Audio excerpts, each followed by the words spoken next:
Hey, let me know if anything happens to those 4 times again, because I can take that out.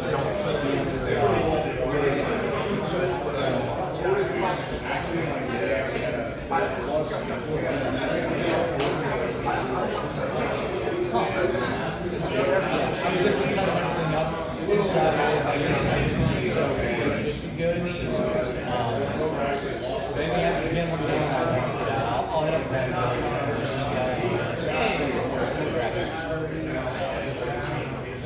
How this is supposed to screw up, hold the snare back or the basket in place. There's no threads inside. I don't know where the threads are. Yeah. So I'm gonna have to take this home and put it in the device. Take a punch and punch that out, and then take a tap and tap this out and put new threads in it.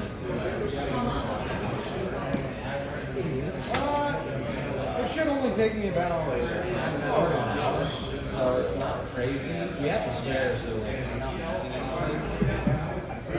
Welcome.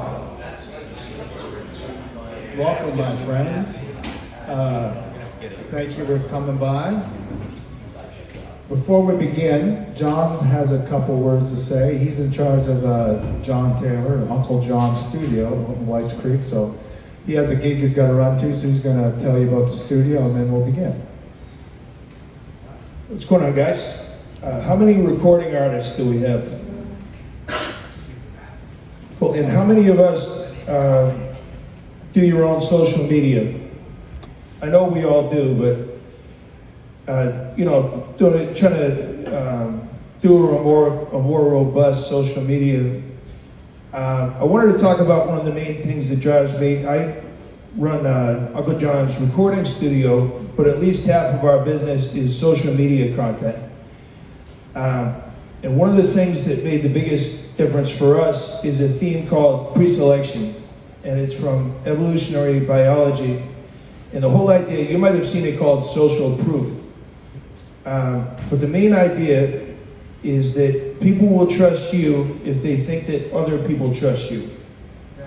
One of the things, they did a study actually on hit music from the last however many years, and what do you think the element was that every hit song had in common? Well, one of them, I'll just cut to the good answers. One of them is that you say or imply the word you within the first 15 seconds. So if you don't physically use the word you, another thing you might do is imply it by using a question, command, or accusation. So these are little things that we think about that may seem like subliminal add-ons to your music, but they actually, in the end, are really consequential. One of the main things that we advise is that no one ever take a selfie of any kind. And I see even major label artists make that mistake, which is kind of surprising. If you're holding your phone and talking to your fans, one of the main things you can do is get a tripod, just like Pierre has, and set it up in front of yourself, and that will add a non-selfie element. But just a couple of tips and tricks. We think about this stuff all the time, the way evolutionary biology influences how successful your content becomes. The absolute best combination is you in the shot with a friend and not alone. And actually, even better than a tripod, some camera shake, like you see on a show like The Office. They're filming somebody and the camera's drifting a little bit as if it's being held by a real person, because you'll add yet another element of pre-selection to your stuff. So you can do that on your own. If you want to check us out for the social media we've been creating for people, I'm going to pass around a code, and we also have the recording studio as well. So I'm going to pass around the code, guys. Let me know if you're interested. Thanks. Here's Darren.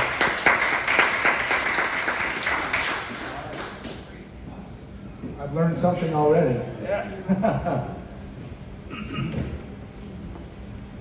All right. Can everybody kind of scoot in a little closer? Is that cool? Just from the back. Oh, you can sit down, of course, but you guys are cool. I just mean the stragglers in the back. How many people is their first time here today or come in on Saturday? 1, 2, 3, 4. All right, right on. Well, welcome. Just kind of an overview. The Honky Tonk School is just kind of a community where we try to help each other. You know, there's some new people, there's some older people that have been here a long time, kind of been here long enough to kind of know how it kind of works, or what works for what we want to do. You know, so the main thing is we want to do is we want to help each other. So that's a big thing, and I'd advise everybody to meet everybody here today, regardless if you're a front person, a drummer, a guitar player, whatever. Meet everybody here, because you never know where your next call or your first call is going to come from. And the more people you know in a network, the higher chances it is. You know, so that's I really advise that, because that's a proven thing that works. So meet everybody you can. I'm just going to kind of share some of my story. Then I'm going to break it into 2 parts for people that want to get into the circuit, and then people that are in the circuit and hope to get better gigs, better stages. You know, just to elevate themselves, you know. I've been here a long time. Hi, Adrian. Good to see you, brother. Great pants. I got here January 25th of 99. Long time ago. From Canada originally, was playing in a bar band up there, and you know, I was just kind of getting frustrated, because we all know bands are made up of a lot of different people for a lot of different reasons, you know. You know, some just want to do it for fun on the weekend, some want to chase girls, some want to just party, which is all fine, but music kind of touched me a little deeper, and I really wanted to go as far as I could, because we all know, because we're all here, so you know when you're on stage and everything is firing on the same cylinders, that it's I feel like it's that place between here and the next world, you know. I think that's what keeps me doing it, you know. I played bass, I started when I was 12, you know, and it just kind of stuck with me, you know, and I just I was very shy and introverted, and that was something I could do in my bedroom, you know. And then I joined a high school band, went to university for a couple of years, had a chance to go on the road with some other guys, and so I quit university and got in a van with 3 other guys, and we went west, because all the work was out west. I'm from the East Coast, and we went out west. And I played out there, you know, for about 8 years across Canada, and you know, after one frustrating gig, because I was in a band comprised of a lot of different people for different reasons, and I was frustrated, and I was young and pissed off, and I said, that's it, I'm going to move to Nashville. And then I said it out loud to the other members, and like, as it came out of my mouth, I thought, okay, I'm accountable. I can't come to the gig next week, you know, I gotta. And maybe part of me unconsciously had to give myself a push, because it's a big thing to leave everything you know, to come to a town where you don't know anybody. So before we go any further, you really got to thank all yourselves for pulling the trigger, because a lot of people aren't able to do that. They don't have that inside of them, you know. So you really got to give yourself some credit, because to move here and chase your dreams is you all have very big hearts, you know. And you should really thank yourself, because that's a huge thing to do, to chase something that maybe nobody from your hometown thinks, oh, you can't do that. That's not going to happen. And, you know, and now you're here doing it, taking the steps to do it. So thank yourselves for that. So I was living in Calgary, Alberta, and I drove 2 days to get down here. And I didn't know anybody in Nashville. I didn't know anybody in this country, you know. And but I heard about Tootsie's. You know, this was the 90s and the Wild Horse was going. There was TV shows, there was the TNN, the Nashville Network, and you know, CMT, and everything was just really popping. And I heard about Tootsie's, and I thought, you know, like I mentioned before, you got a network. That's really the thing. I thought, okay, I don't know anybody here. I got to meet people. I knew that much, and I knew about Tootsie's. That's the only two things I knew about Nashville and Tootsie's. So I walked in there, and you know, immediately I was struck by how small it was, as we all kind of know if you ever walk in there. The drummer was right over my shoulder in the window, and it was just so small. And I guess I had a different idea of what it would be because I heard the name. I thought it'd be this huge monster club like the Wild Horse, which is now Luke Combs' place on 2nd.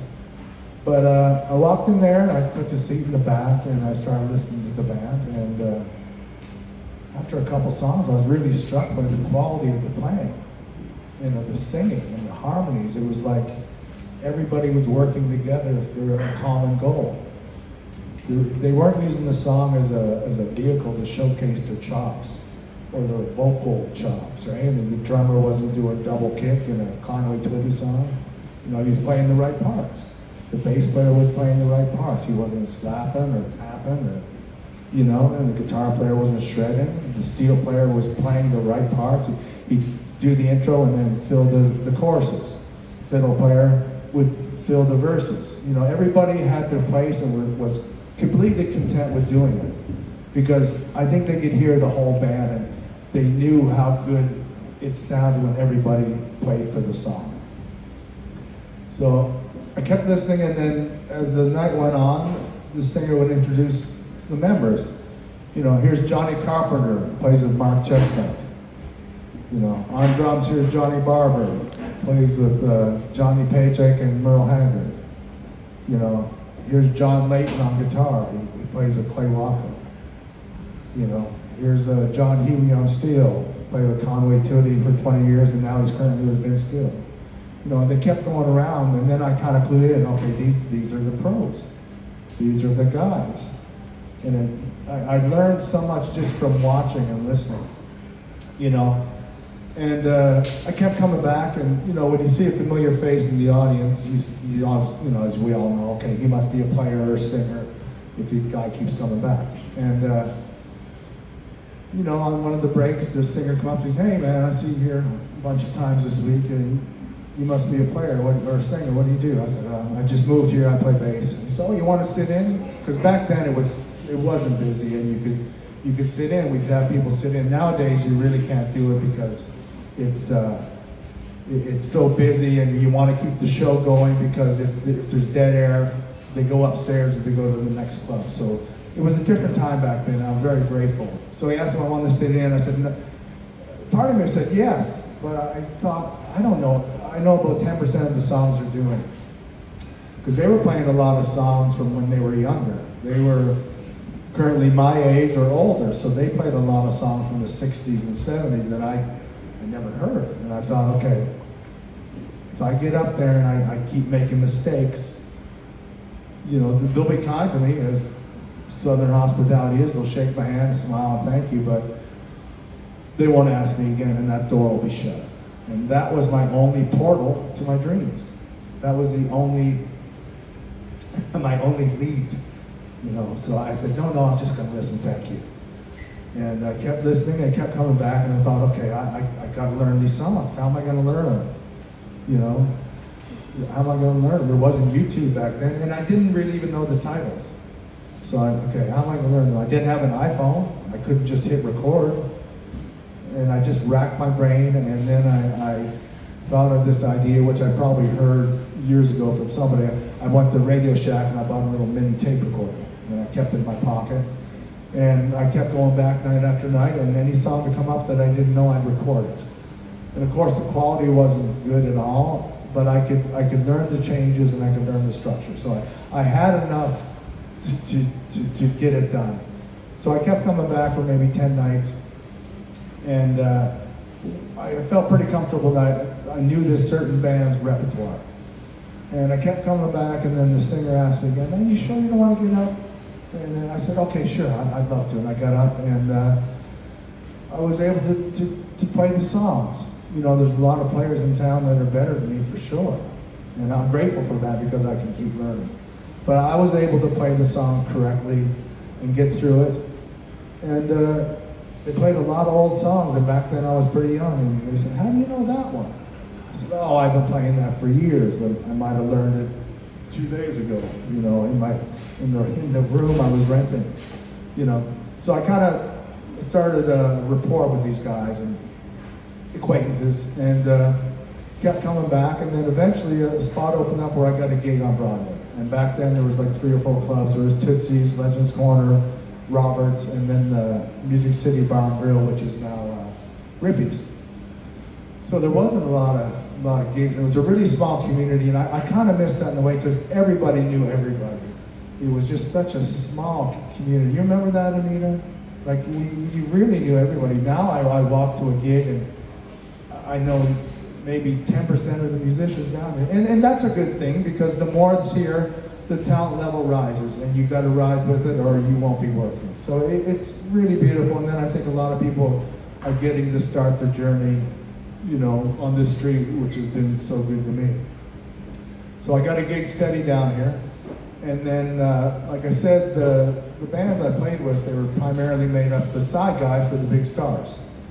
And, you know, when a player leaves a gig with an artist, you know, it's not an open audition. They don't put an ad in the paper and all that stuff. You know, it's really word of mouth, because you gotta, you know, like myself, I don't recommend anybody that I don't know that they can play, that can do their homework, do a good hang, you don't have any substance abuse, because when you recommend someone, it's your reputation too. And if you recommend someone and they blow it, you know, your credibility goes away. So I got recommended in 2000 for an artist gig, you know, and I did the audition, and luckily I got the gig, you know, and I was able to stay in that world to 2018, working for multiple artists, some for years, some for a couple months, some for weekends. You know, I got to play with so many, some of the biggest in country. And I don't mean that braggingly. I'm still kind of amazed that I got to do that. You know, it was incredible. I can't really think about it too deeply because, you know, I cry pretty easy. But I got to do it. I got to travel the world. I got to go to Iraq, play for the troops, which was a beautiful, moving experience.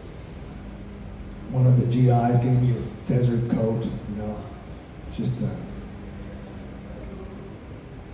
know, I got paid to go over there and help people with their morale. It's really beautiful.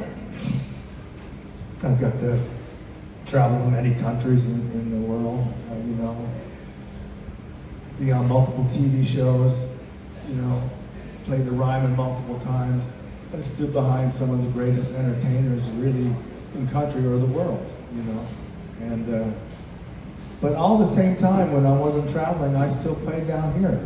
And slowly, as this street became the phenomenon it is now, I kept playing, and I kept doing my homework and learning my songs, and showing up sober, and just doing all the things that kind of kept my foot in the door here, you know. And it's been amazing. That little purple stage down there was the launching point for everything I've done.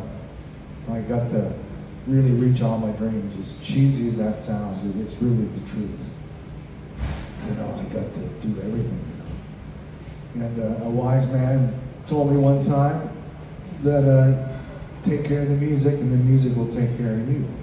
And you know, it's still taking care of me. I've been married 15 years. I've got a beautiful 8-year-old daughter. Me and my wife started a little later, but I get to play 8 to 10 times a week, and then I get to go home and you know, play dinosaurs or play tickle fight with my daughter, or help her with her homework since she's back in school now. But it's been just a wonderful journey, and I just want to share some things that I think have kept me in this circus, as I call it, and some things that will help you get into it. You know, so there's I think 4 major points that you have to possess and be conscious of to get in the door and to stay in there and to rise to a higher level. You know, you got to do your homework. You got to know the songs. And I know it's just a huge repertoire now because we play for requests.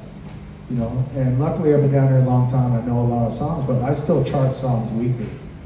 You know, if a song gets called that I don't know, I type it in my phone, and then my first day off I learn it. You know, because that gives you equity, and that goes for the players and the singers. The more songs you know, the more material, the more valuable you are, and the longer you can stay in this. That's you know, this business is so crazy. You feel like I don't have any control. It's so random, but you do. Learn your songs. You know, we have a great list of about 50, 60 songs that are the most requested down here. For you new people, that'd be a great starting point. Go see bands. You can walk down the street and see 60 bands any day.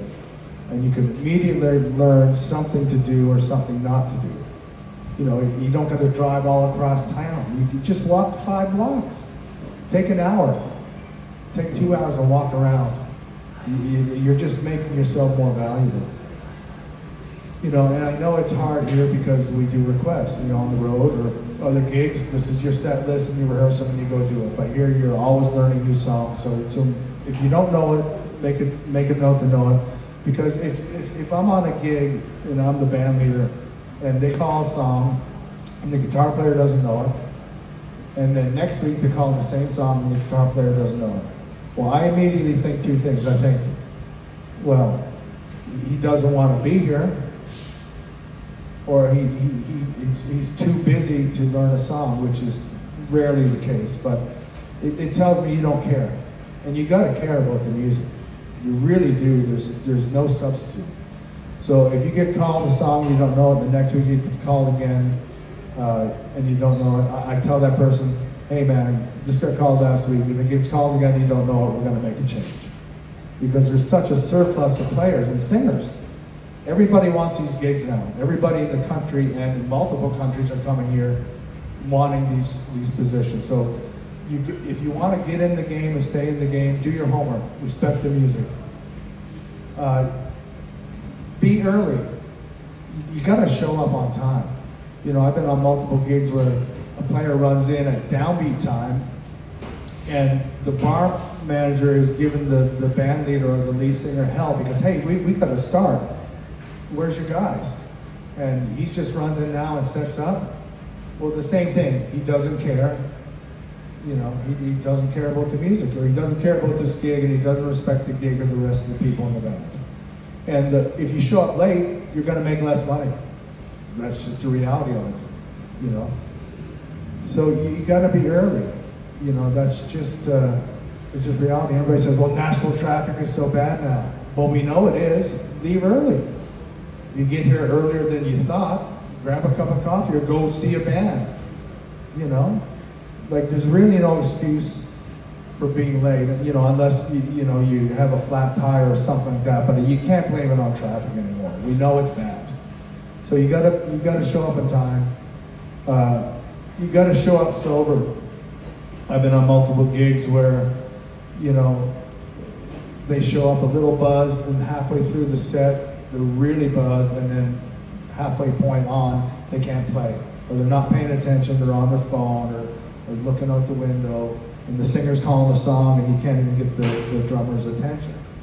You know, so you got to be sober. And like I said, there's a surplus of people that want these shows. So either if you want to get in the mix or stay in the mix and rise to better stages, that's something you really need. That's something you have control over. You know. Another thing is be a good hang. Nobody wants to be around jaded people or angry people or you know, bitter people. Nobody wants to be around that. It's just common sense. And there's a surplus of guys that want to dig. There's someone that plays as good as you or better, and he's fun to be around. You know, so you gotta leave that suffering outside on the sidewalk before you walk in the club. We all have suffering. I do. You do, Z. Everybody does. That's the journey of life. We all suffer. But music can be very spiritual and healing. So, leave that on the sidewalk and come in, And if you see someone that's suffering, maybe offer a few kind words or a compliment, because he's suffering so much that it's spilling out of him onto you. So maybe just offer a few kind words, bring him a bottle of water, whatever, because some of the most angry, jaded people that I met years ago are now some of my closest friends, because you reached out, and they don't have anybody reaching out. So just be a hang. Well, God, we're in the music city of the world, and we're getting paid to play music in the greatest place in the world. So, we have a lot to be grateful for. So those are some things that you newer people can use to get in the mix, and then you other people can use to elevate yourselves. And this is a launching point. If you're an artist yourself, you can go to distance. You can get the record deal and the big songs and everything. That is possible, and you get paid to work on your craft, your crowd connection, everything. Getting the best stage, getting Kid Rock Maine isn't the end point. If you want to go to distance, you can. You really can. And multiple artists who've worked this circuit have become big stars.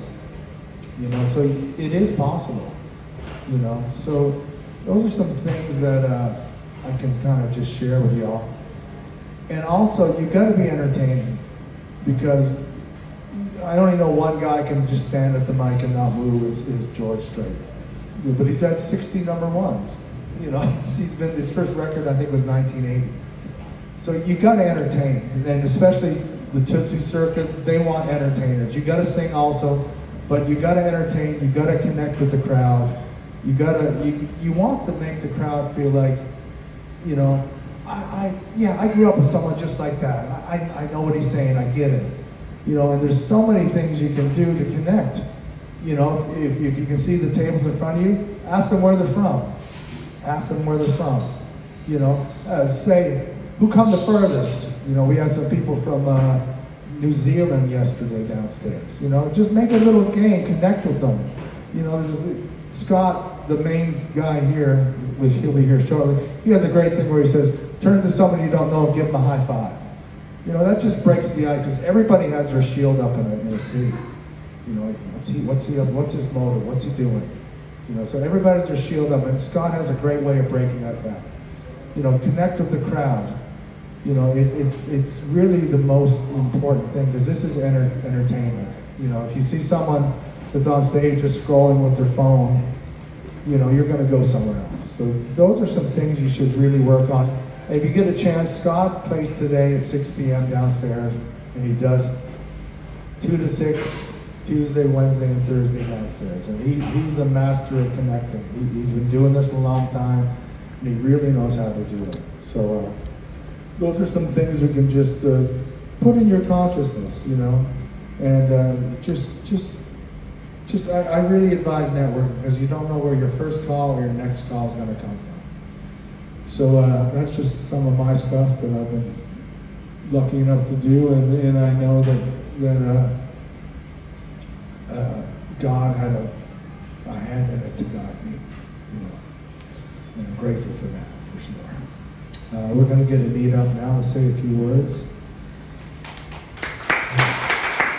Good job, Darren.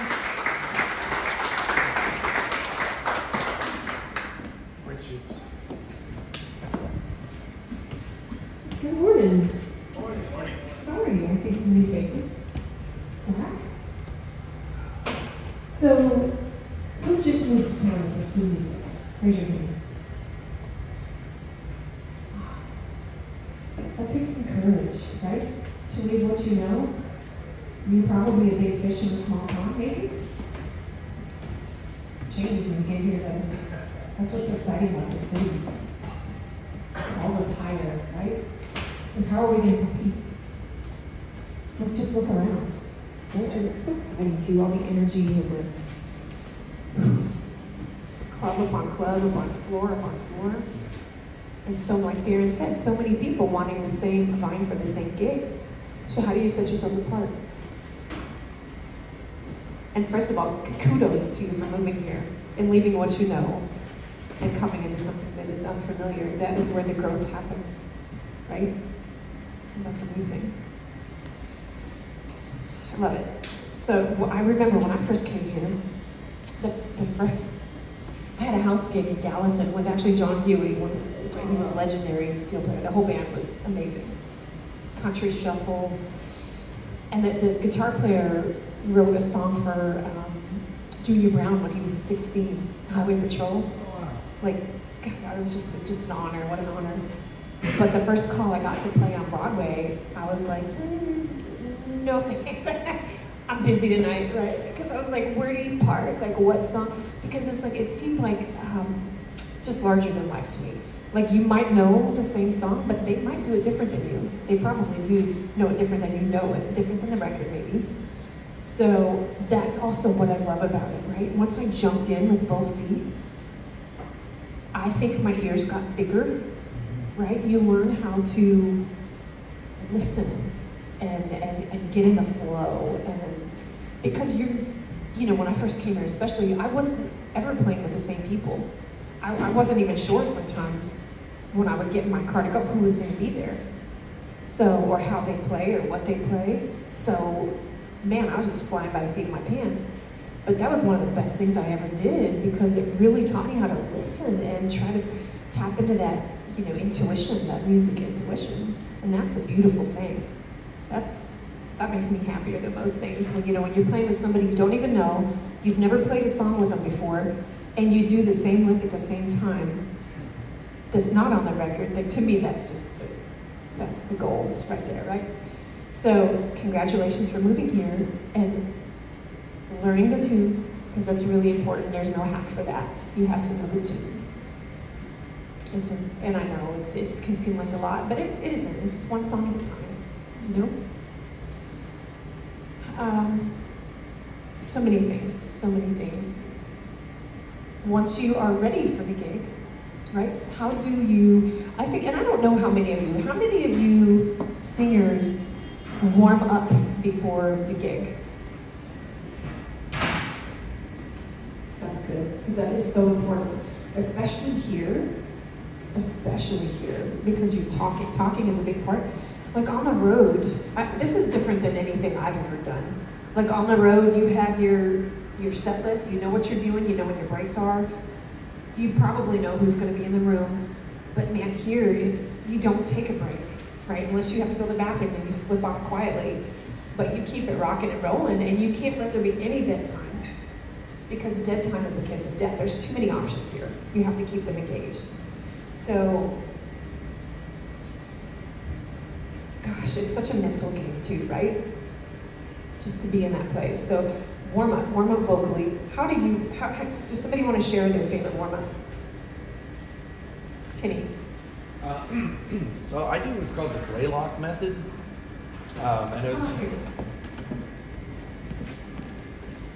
I've been learning this recently with my current vocal teacher. So it's called the Blaylock method, and the whole idea is to kind of loosen everything up in your neck. Like if you look in the mirror, like you'll notice like your neck is all tense and stuff.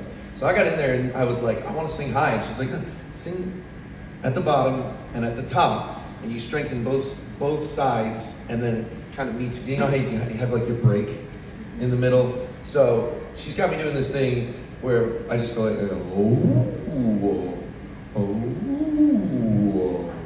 and like trying to loosen up your jaw tension. And the other thing she has me doing is singing into a straw. Nice. Singing into a straw in a cup of water, and you can see the bubbles. And if the bubbles are going, then you can tell that your air is flowing. And it's so funny because she said that like you only need like 6 pascals of pressure to actually phonate. So she's got me doing this thing where like I don't actually breathe, I just go like this. So I'm not actually breathing, it's like your body's breathing for you. And that way you don't have to push so hard. And so it's really been helping. And I've been doing, I think I had like 12 shifts in a row last week or something like that. which I love, and I am super thankful to you guys for keeping me working. I love it. I love it so much. But it is an endurance game, you know, like, and you have to make sure that you're not injuring your voice, because you only got one voice, you know. You only got one, and once it's gone, then you're screwed. So yeah, look up the Blaylock method. It's really cool, and it's meant to be easy. Like, you're only supposed to do it for like 5 minutes at a time. You know, it's not meant to be like you sing, you know, into the heavens for your warm-up. Your warm-up's supposed to be easy, and it's supposed to be, you know, about breathing and about, you know, neck tension and stuff. So it's really cool. I've been really enjoying it. Nice. Great info. I love that. Thank you. We got Tim. Because I think people push too hard sometimes, don't they? Singers, they push too hard. That's how they lose their voices. They think they have to sound so powerful. So dynamics, right? And I was thinking about this earlier when Darren was talking about what you're doing. Teamwork makes the dream work, right? No matter if it's an acoustic set or if you're in a band situation. So know it like the record, because that way you can go anywhere and play with anybody. And sometimes less is more, right?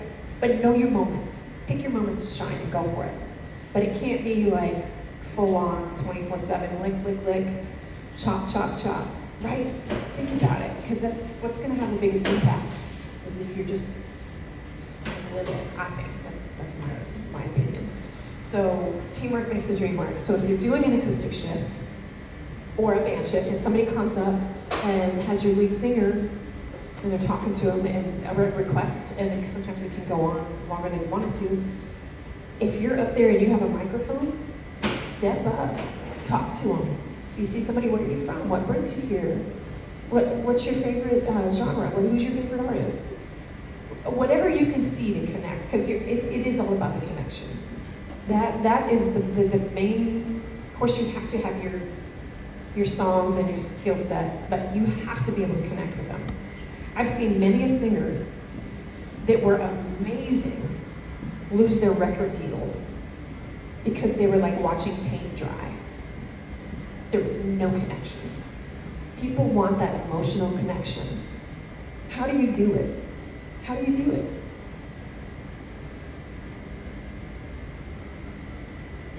Eye contact. Show them you care, that they're there. It isn't all about us.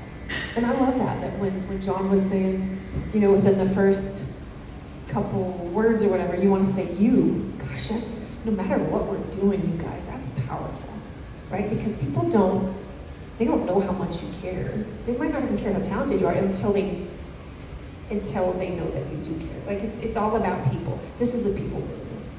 And it's so easy to lose sight of, right? It's so easy to turn it inward, just like life. Isn't that the main challenge? But when we remember, like, it is without the people, we got nothing. We're not, you know, and especially here, because we live on tips, right? So just remember, like, this is the South. We are known for our hospitality. So the more you can connect with them, the more, and moving around, taking up space, that shows you're comfortable in your own skin. And being comfortable in your own skin is your superpower. I don't care who you are, I don't care what that looks like. That's your superpower. So taking up space, think about what you're singing, right? Think about the song. What does it mean to you? Who are you thinking of? Why did you sing this? It might be a request, but what can you redeem from it? What does this mean to you? Because if you're not thinking about that, and I'm listening to you, I'm not either. So you have to have that connection to the song. You have to. Even if it's not your favorite, and you'll get that here. You'll have to sing songs. They'll come up with a $20 bill in their hand and want you to sing, I was going to say a song, a song that you're not crazy about. That's okay. Suck it up, buttercup. Because that's what they want to hear. And you're making a fan for life. When you show them you want their, and I just love it. It's a whole hospitality thing. They're here, they spent a lot of money probably to be here, the price of hotel rooms nowadays here, and made a lot of arrangements, so you want them to have a large time. And again, it's all about the connection. So anybody else have any ways of successfully making connections with your audience? Raise your hand. If not, I will call you out. That's my favorite thing to do.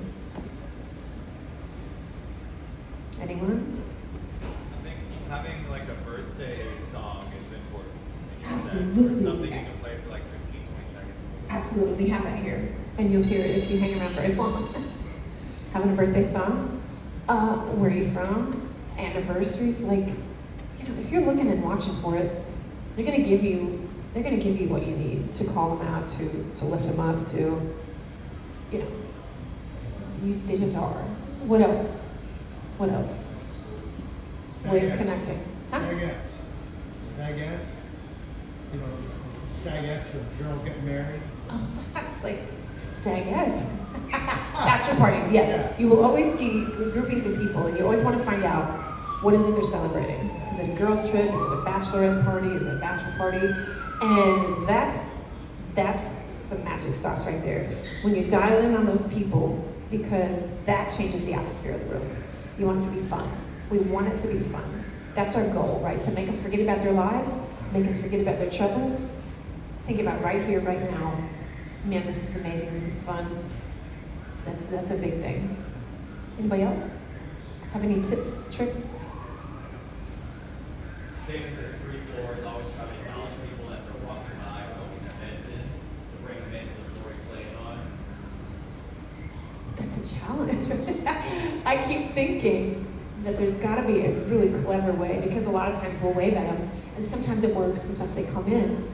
But man, that is because there's so many places, right? There's so many options. So absolutely, yeah. Anybody else have any ideas? Darren. One of my favorite things is you do a morning show or an afternoon, a lot of times with parents with their children. Give them a guitar pick. Give the child a guitar pick. You know, and if the crowd sees you do that, they connect with you. And everybody wins. When I give a little kid a pick, I feel so good, you know? And they'll remember that their whole life. Absolutely. You know, it's a beautiful thing. Yeah. Yeah. We get so used to it here, right? Day in, day out. It's just, used to, but when they come here, I think it's so, I try to see myself in your seats, because we've all been there. We've all first come here. We've all been like, okay, what's next? What's gonna happen? Is this gonna work? Can I do this? How will I do this? Right? It's just the game, right? But a lot of times that shows me how to talk to you, because it's different every week, right? So yeah, think about them and how excited they are. Music City, USA. I mean, this is a really famous city, you guys. It's great. So if we just keep that in our minds, right? There's a lot going on this morning for Monday morning, isn't there? So what else, Darren? What am I forgetting? You said so many good things, right? One great thing, and I think I stole it from Scott, go to search Nashville conventions or what's going on that week in town. You know, and if you see people with name tags, ask them what's up. Or, you know, if you're supposed to be a big convention for a certain group of people, make an announcement over the mic. Anybody here for the whatever, you know. It's a great way to connect, and just takes a second on your phone to find out who's in town for conventions, or if there's events, or if there's a concert at the Bridgestone. You know, I forget who was here last week, but you know, is there any fans of this band this year tonight? You know, so it's just just know who's in town. Yeah. You know, what kind of demographic. And I love it too, because since you don't have a set list, really, you're reading the room. You have to read the room. And these rooms are, it's a potpourri of, and it's ever changing, and it's, man. So you'll get to be ninjas at reading the room. We have to be. We have to be. That's the power right there. So, absolutely. So, get up, dress up. How you present yourself is everything. You might not feel like it, do it anyway. Because that might be the day that, you know, whoever walks in the door and you're like, man. And if you haven't warmed up, you know. So, again, the warming up. So important. Lip trills, that's a really good thing to do. And even like humming a song in lip trills, I love that, because it opens you up. And then when you're out there talking to people, talking is harder on your voice than singing a lot of times. And you will have to do it. Most of us will have to do it. We'll have to talk to people. So and think about ways that you can show your personality in your performance. It has to show through. They have to get a feel for who you are. So and there's many ways you can do that, but just really I challenge you to think about that and dial that up. especially here, because the strong survive here, the cream rises to the top. So, what's in the gap of what you are now and what you want to be or what you want to do? What stands in that gap? Anyone? Any ideas, any thoughts? Hard work. I can feel the wheels turning. Say again? Hard work. Hard work, yep. Yeah, knowing what you need to work on. Yep. That's one of them. Hard work. Perseverance. Keep showing up. Keep showing up whether you feel like it or not. Doesn't matter if you feel like it or not, you do it. If you say you're gonna be there, you be there. And if we hire you and you're on those stages and you don't feel like it or whatever, don't call someone else to cover for you. Call us and let us do it. Because if you said you're gonna be there, you're gonna be there. And I know most of you are amazing at that, and I know you will be, so that's good. Yes, perseverance. It's not how high you can jump when you're excited. It's how long you can walk in the same direction when you're tired. You gotta keep after it. You gotta keep, it's here. It's such a mental game. So, oh my goodness, that's huge. So, Scott, we haven't heard from you yet. And this man has pearls of wisdom and Sorry. gold. Okay, my mind's going a million miles an hour. Yeah, got a lot going on. What was you asking me? Well, I think that you're one of the better entertainers. Yes, And I don't know how I didn't know you when you first came here, Yeah. but I remember you singing you were shy. Yeah. So I want to know what that process looked like for you, because you are so good at making everybody feel like they're a part of your show. Okay. Can you just talk about that that process? Yeah. I didn't have no choice. I had a 2-year-old daughter in Ohio, so I had to make that cash register sing for the bar, and I had to make it sing for me. I was a nervous wreck when I came here. You can ask Uncle John, our boss. And the way I overcome it was I knew I had a kid to support, and it was my driving force. And I'm like, hey, I better shake this off. I better make some stuff happen. So every time that I would get on stage, if I was nervous or whatever, sometimes I'd close my eyes and I would picture myself singing at the Bridgestone Arena or singing at the Tennessee Titans Stadium. It's all a mental, you got to set your mind right. Eddie Montgomery and Troy Gentry taught me that. You got to set your mind right? So once you get your mind right, and then you have to be confident. You have to be really, really confident in this job. You got to know that you kick ass. You know what I mean? It's got to be up here, because if you don't believe it, they ain't gonna believe it out there. That's Good. I guess Okay, that's what what. about connecting with people? You're so good. Connecting to people. What's your mindset on that? Connecting with people. It was, okay, I had this thing, I'm not a name dropper, I've just been in town 100 years. There's a kid named Tyler Farr that I was able to train and stuff, and he had problems looking at people in their eyes, right? So I always told him, I'm like, look at their forehead. They can't tell the difference. Like, I'm looking at you at the forehead, right? And you think that I'm, yeah. So eye contact is everything, really.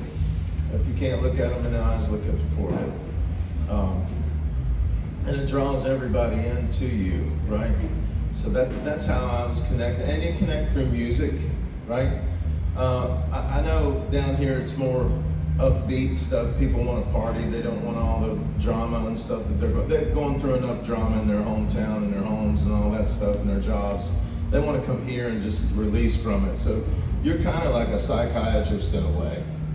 You want to make people feel something. You want to make them feel good, right? So you do that through music. If there's points in the show where there's, like you'll have instances where there might be a lady out there that's passing away with cancer, right? And her husband comes up and says, hey man, this is our last trip in Nashville. You want to acknowledge that. You want to say something, but you want to wait till the right time whenever you know that you have people and make it a big thing. Like there was a lady that came in and she was passing away with cancer, and I basically said that she's going to beat cancer and get everybody where they're clapping and all this stuff. And then we went into that big Tim McGraw song, Live Like You Were Dying. And it turned into a moment. And next thing you know, people's grabbing their phones and video, and then the tears are rolling and all this stuff. And then right after you get done with that, then you hit them with something big. You hit them with the biggest song you can to get the momentum back up in the room. There's tricks of the trade to do that. So there's different ways of connection with people. Your dress, you know, look like a rock star. Like, come here. I don't know you. I don't know you, but I can tell one thing right now. You're an Ozzy Osbourne fan, and I love that. That's cool, man.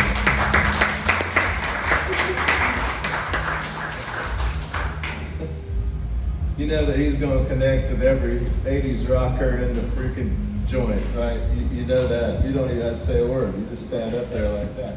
You got the hair, got the jewels, and yeah, he's a rocker. You can see it, right? That's the way you connect too, is how you look, your appearance. So good, so good. So today, when you guys get up here, I want you to think of it like a performance, like a gig. I know it's weird, in a room with your peers. That's probably one of the most stressful things, but that's so good too, right? So think of it, we want to be entertained by you. We want to get glimpses of who you are and pick songs that mean something to you. I think that's so important. So show us what you got, you guys. Are you ready to do that? Did you want to say something? Yeah, come on. This is our Matt, our fabulous drum tech. What would we do without him? What did we ever do without you? I don't know. I don't know. What did you do before me? A lot of duct tape. Hey everyone, my name is Matt. I am the drum tech for the circuit here. I just want to address a couple of things with y'all.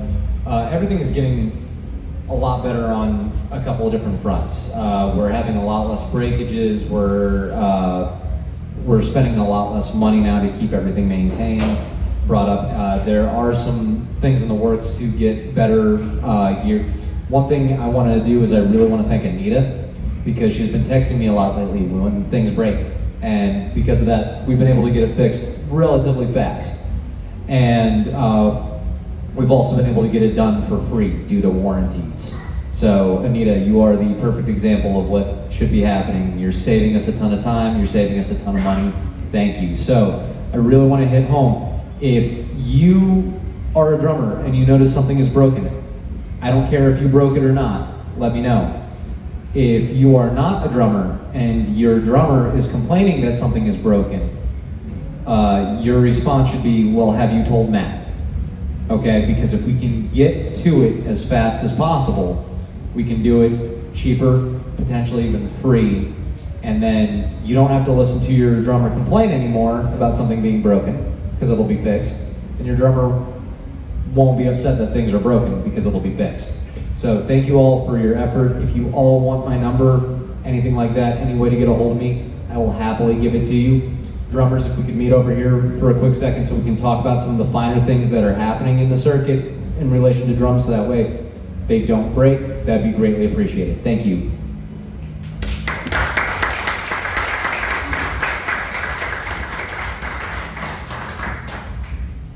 All right, so the way we're gonna do this, oh yes, come on. Can you turn that camera off?